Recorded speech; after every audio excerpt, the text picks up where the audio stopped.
अरे नेक्स्ट बाड़ा मैं बोलिंग करती हूँ नहीं मु एई बैट रे बाड़ेबिनी। अरे काहेकी एटा तो भाई बैट रे तू सदाबेले आडुथुलु अरे तू जानिनु तांकर हमर पा कलिक जा हेजी हम घरे मना करछिन तांकर जिंस रे लागियाकू। हौ ताल तो ओइसा जाल जी भाई अरे जे मैच जिखिला जनी हां जीवा अरे गोटे कथा नु अरे तो भाई को तम कलिक लागिछ की हां कोन हला की ना मो किछ नहीं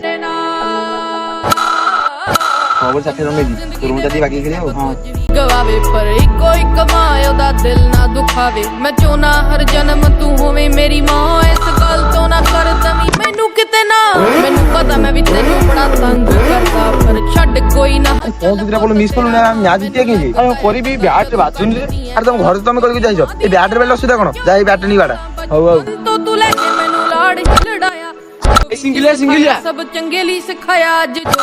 कियो तो तुम दी भाई कथा मुतला ना तुम दी भाई देखो मैच जितले भाई मते क्षमा कर दे रे हम घरे सिना गंडोळ लागि कथा ताउ नथि किंतु तोर मोर कथा तावा मोरी भूली जाई रे।